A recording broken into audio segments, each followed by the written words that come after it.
Você já se perguntou o que acontece quando alguém zomba daquilo que é sagrado? Hoje vamos contar uma das histórias mais misteriosas, severas e ignoradas da Bíblia. Uma história tão curta, mas tão impactante, que revela o quanto Deus leva a sério o respeito ao que é dele. A história do dia em que 42 jovens zombaram de um profeta e foram despedaçados por duas ursas. Parece exagero? Parece injusto? Você vai entender. O nome dele era Eliseu, discípulo direto de Elias, o profeta do fogo, um homem escolhido por Deus para dar continuidade a uma missão profética sobre Israel. Elias já havia sido levado ao céu em um redemoinho de glória, e Eliseu ficou com a responsabilidade de ser a voz de Deus naquela geração. Mas com o chamado veio o peso, a responsabilidade e a oposição. A Bíblia diz que certo dia Eliseu estava subindo para a cidade de Betel. No caminho, um grupo de jovens saiu da cidade e começou a zombar dele. Eles gritavam: "Sobe, calvo, sobe, calvo!" Era uma provocação maldosa, referência direta à ascensão de Elias, o profeta anterior, que foi levado aos céus. Eles zombavam ao poder de Deus. Diziam, em outras palavras: "Você não é ninguém, você não vai subir como Elias, vai embora, careca." Parecia uma simples brincadeira, mas Deus não viu assim.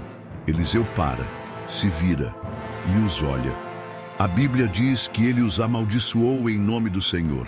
E então, duas ursas saem do bosque e despedaçam 42 daqueles jovens. Fim da história. Apenas 3 versículos, mas um impacto eterno. Agora, pare e reflita comigo. Por que Deus permitiu isso? Como um Deus de amor permite que jovens sejam mortos por ursos por causa de zombaria? Será que há algo mais profundo aqui? Primeiro, precisamos entender onde isso aconteceu. Betel. Betel, naquela época, era um dos maiores centros de idolatria de Israel. Ali, Jeroboão havia levantado um bezerro de ouro e desviado todo o povo. A cidade estava corrompida, religiosamente podre. E o nome de Deus era constantemente desprezado. Esses jovens não estavam apenas zombando da aparência de um homem. Eles estavam zombando de um profeta de Deus. E zombar de um profeta é zombar de quem o enviou.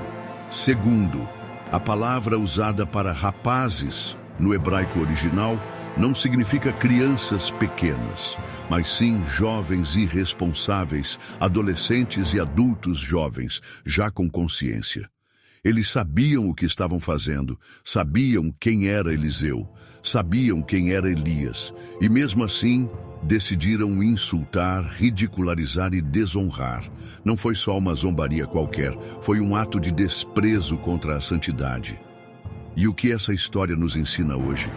Vivemos uma geração que zomba do que é santo, que ri da Bíblia, que faz piada com pastores, igrejas, com a cruz, que trata Deus como um meme, como se ele fosse um assunto banal. Mas Deus não mudou. Ele continua sendo santo. Ele continua zelando pela sua palavra.